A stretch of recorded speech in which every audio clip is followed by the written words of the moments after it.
a more contemporary, modern, late modern way. All right, so Plato, as we talked about in terms of the models, was a philosopher of the absolute. He was up to, this job of trying to figure out ideas in their kind of total, perfect, ultimate sense. And that's quite a project. So he's an idealist philosopher. He's a philosopher of the immaterial, right? He's thinking about what it is that might inform our ideas about situations here on our planet Earth and our material world. But for him, ultimate truth resides in a realm that we can't access directly, right? But we have to access it through our thought. That's what makes him an idealist philosopher. And so he wants to engage in this thing called dialectic, which is what's happening in these dialogues. It's this back and forth, back and forth. It's not like a massive audience. It's an intimate audience, one or two or three other people where you just kind of question and answer and challenge, and you explore and dig, and you try to get at these big truths, right? Like starting out by asking a question. In this case, the question is, what is the subject of rhetoric? What is rhetoric about? What does it do? What is its sort of material, and how does it work, and why is it doing what it's doing? So it's big questions that you're attempting to answer through a process of dialectical exchange, right? So dialectic is the method of philosophical discovery, whereas, as we'll see with Aristotle, the enthymeme is the process of rhetorical discovery. But we'll get back to that later. So, Plato was someone who was looking around, seeing this sophistic stuff and all this new activity surrounding persuasion and eloquence and display and delivery and performance, and he was really struggling. Didn't like it. And if you know much else about Plato, you'll know that he's, a conservative thinker, conservative political thinker, and intellectual. And he actually did not care for democracy. It's important to understand why. We've already talked about the importance of democracy and rhetoric kind of happening together. So it makes sense that Plato wouldn't like rhetoric for the same reason that he doesn't like democracy. Why? Any guesses? Any thoughts? Well, it has to do with this idea of the people themselves, the masses, and the fact that the people, the masses, as a kind of aggregate, are easily misled. They're susceptible. They're susceptible to falsehoods. They're susceptible to incomplete ideas. They're susceptible to appearances. Think about memes, right? Think about people who, just latch on to memes. It's not because memes are true necessarily, but they provide some kind of gratification or some kind of like charge of emotion. This is the kind of stuff that Plato would have just hated. For him, knowledge, truth, these come through like rigorous dialectical inquiry. And so rhetoric's suspicious because what does it do? Well, it gets people excited, it arouses passions, it arouses fears and other kinds of negative emotions. And it does this for no other reason than it can oftentimes, right? So it's not that rhetoric is inherently bad, but it can be used in ways that can lead people astray. And that was really concerning to Plato. So he kind of is going at rhetoric for how it corrupts democracy, because democracy is so easily corruptible. People are susceptible. They're susceptible to all kinds of falsehoods. We, I think, are familiar with this idea in the context that we're living in today, where it's, our political discourse is less about trying to get at truths and more about affirming convictions, right? Things that we already believe, positions we already hold. Where's the discovery? Where's the give and take? Where's, you know what I mean? So that's his position, which is rhetoric is suspicious. Rhetoric and democracy are both, I guess they are the tools and the means of social organization for the ignorant masses. So that makes him kind of an elitist. That makes him kind of a figure who's kind of sitting off to the side, looking around and kind of, judging everything. And but to his credit, like the way that he's able to kind of lay out his case is pretty impressive. So whether or not you believe him, it's at least quite a astonishing show. So with that, I'll just quickly kind of run through what's happening in the Gorgias, and you'll see this when you go through that web page, American Oratory. There's, first of all, Plato was a historical figure, this philosopher that we're talking about. As you know, probably Socrates was a historical figure, a real person, who Plato greatly admired.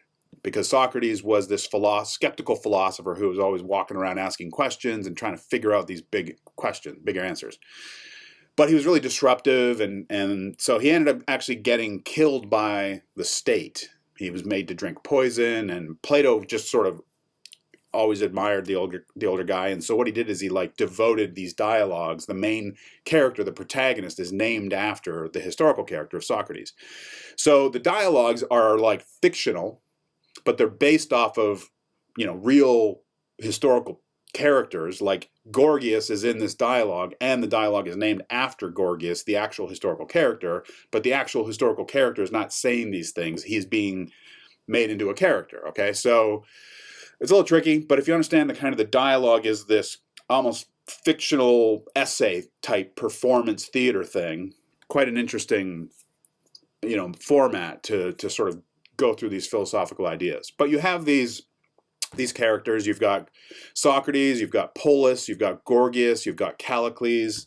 I think there's another one, Chaerephon, who doesn't say too much. But in the early the early third of this dialogue is the piece that we're interested in. It's mostly Socrates going back and forth with Polus and Gorgias. And it's in fact Gorgias. The dialogue starts off with people crowding around the character of Gorgias, and Gorgias is doing his thing that we talked about last week, which is like, hey, we're just sitting here, talking rhetoric, and I'm asking people to give me ideas for speeches, and I'm just like creating these speeches. And so Socrates comes along, and Socrates is the mouthpiece of Plato, right? So when you see Socrates, you can be thinking this is what Plato's thinking, more or less. Socrates comes along, he's like, hey, what are you guys doing? And they're like, yeah, we're talking about rhetoric, and Gorgias is like, impressing us with his skill. And Socrates gets all excited, as he always does, and he says, great, I would love to participate in this conversation, if I may. I have lots of questions about what rhetoric is and so on. And they're like, great, everyone's always game early on, and so off they go. And so the first question that Socrates asks the group is, what is the subject of rhetoric, right? So this is an important first way into Platonic thinking, is that an area of activity ought to have a subject, right? So the subject of medicine is like health, right? The subject of carpentry is wood and joints and these kinds of things. The subject of engineering would be, I don't know. I don't even know engineering. What is it like? Stress and processes and forces and weights and stuff like that. So what's the subject of rhetoric, right? And they go back and forth and back and forth. And Gorgias is sort of the key figure here for a while. And Gorgias is saying things that you might imagine Gorgias to say. This is not actual Gorgias. This is Plato's fictionalization. And so we can ask questions of whether it's a fair fictionalization or an unfair fictionalization. But as you go through, you'll see that Gorgias is, Socrates keeps asking this question: what is the subject of rhetoric? What is it about? And Gorgias is like, well, it's about speech. Speech about what? Doctors speak. Are they rhetoricians? Shipbuilders speak. Are they rhetoricians? So it's always trying to like get more and more specific. Speech about what? Speech about what? And then Gorgias, says, well, speech about the greatest of all things. Ooh, what's that, right? And then finally, I can't remember the moment, it's in the key thing there where he says, well, I can make anyone do anything, right? Through rhetoric, through my use of speech, I can make anyone do anything. I can make the doctor give the patient, or I can make the patient take the medicine. I can make, I'm more powerful than the doctor. I'm more powerful than the shipbuilder and so on, because I can convince people to do things in ways that are more convenient than even the expert in that subject area. And this is exactly the kind of opening that Socrates is looking for, right? Because his whole point is that rhetoric does not have a subject. There's no subject of it. Is it politics? Is it forensics? Is it display? Is it ceremony? Is it something else altogether? Like, what is it? What is the substance of this activity, right? And so they go on and on, back and forth and back and forth. And finally, Socrates, this is now Gorgias steps away and Polus comes back in. I think Polus is meant to be like Gorgias' student. He's a little younger, a little bit more naive. But it's interesting to me how Gorgias is allowed to kind of exit the stage before Socrates lowers the boom in terms of like, here's my critique of rhetoric. So I believe it's Polus that's going back and forth with Socrates at this point. And then there's this key moment, and this is in Herrick, this like a set of analogies, and you can find this in the bottom of 68 and 69 in the 6th edition. And so finally, after back and forth, Polus, I think, finally says to Socrates, like, okay, so what do you think rhetoric is? And then Socrates finally is like, okay, finally, I get to tell you, right? You get the sense that like he's always known where he's wanted to go, and he finally gets his opening. And so he says, I don't think rhetoric is any kind of an art. I think it's a knack. You know what a knack is? It's like an acquired talent. It's just a kind of he can juggle eight grapefruit. He's got a knack for that kind of thing. It's just this like ability that you acquire, right? So it's a knack, and it's a knack for what? Well, he says it's just a knack for producing gratification in an audience. That's it. And so he goes through this kind of elaborate analogy, and it's on the bottom here. So he says there are two parts to the self. There's the body and there's the soul. And we can also talk about things that are, sorry, I'm looking at the book here. He says there are arts of the health, like true arts of health, right? By the way, this is like, jump ahead to 77 in Herrick. There's this section called Rhetoric, Harmony, and Justice.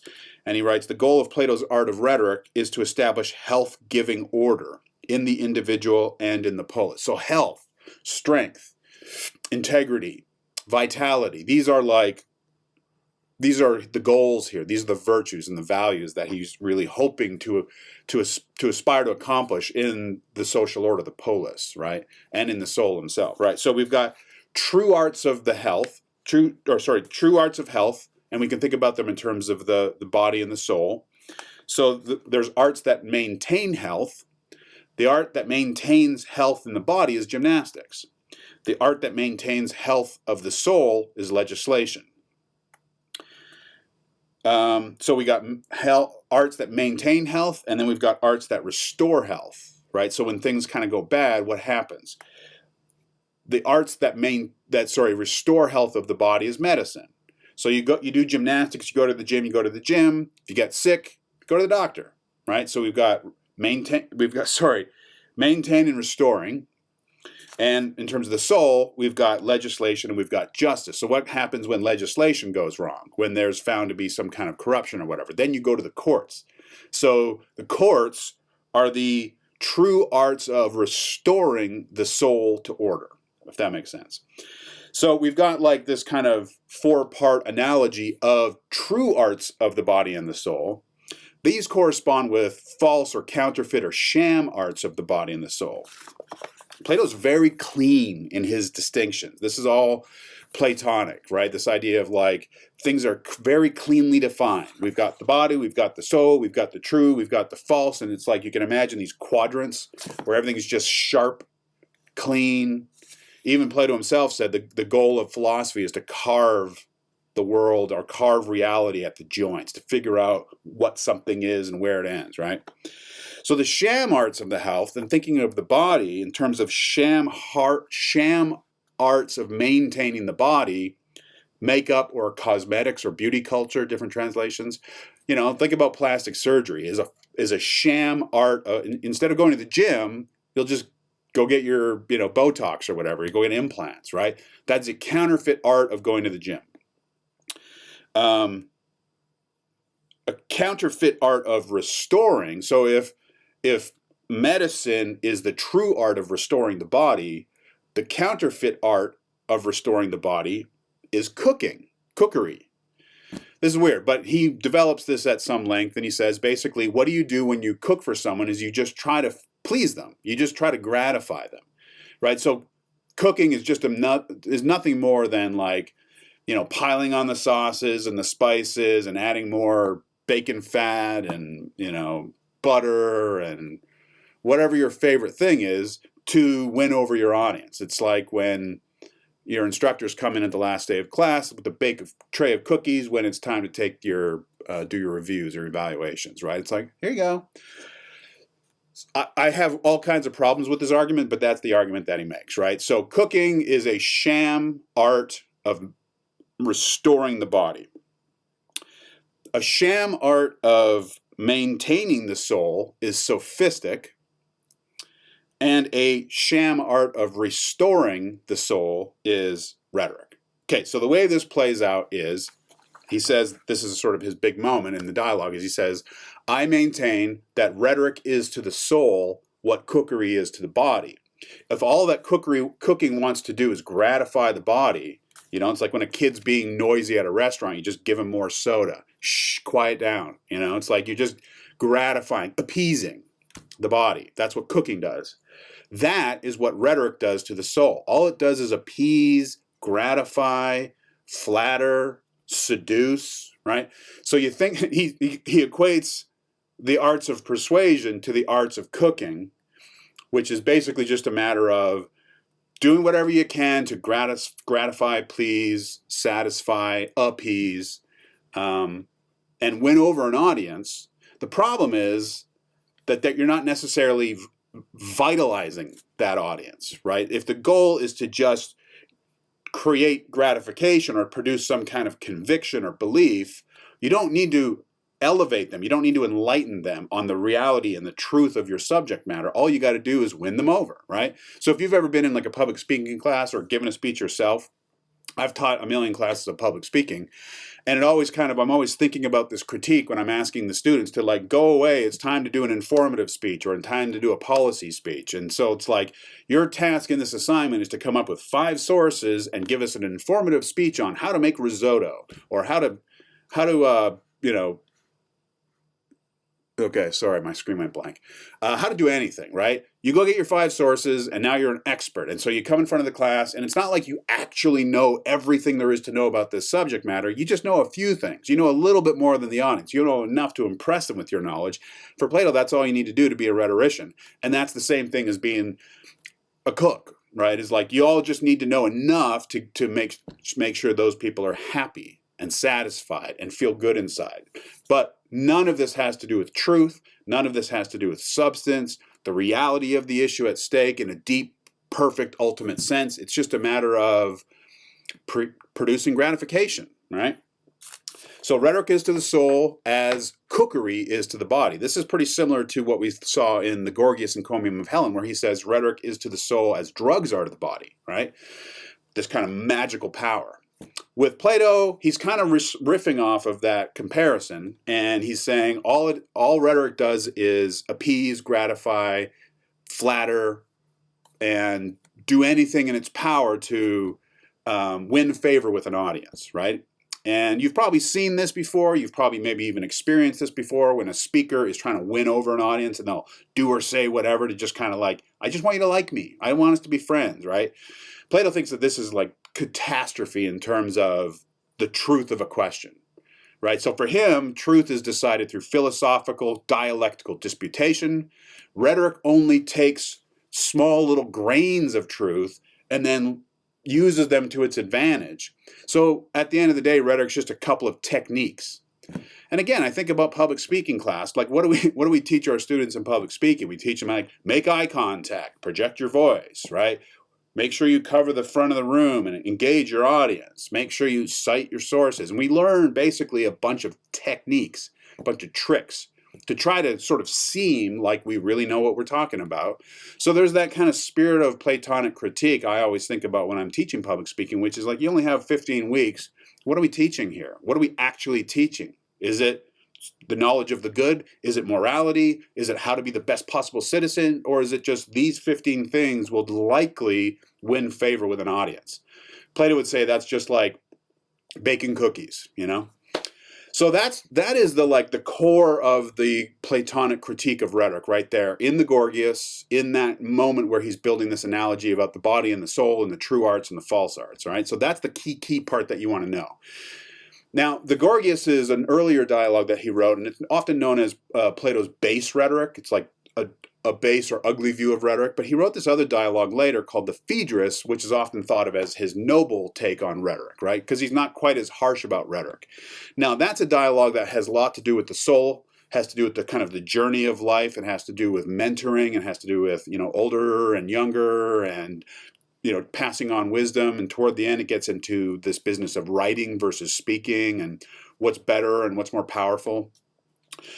For our purposes, the key stuff is this analogy of the chariot, and the soul as this idea of a winged chariot, which Herrick does cover this in his chapter. But at a certain point in the dialogue, Socrates, again talking to a younger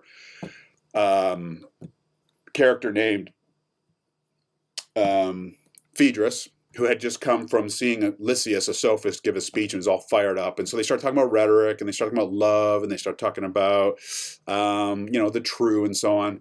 And in this process, Socrates goes on this long analogy of the chariot. And the idea here is that we can think of the soul. Everyone has a soul. And he says you can think of the soul as a winged chariot, right?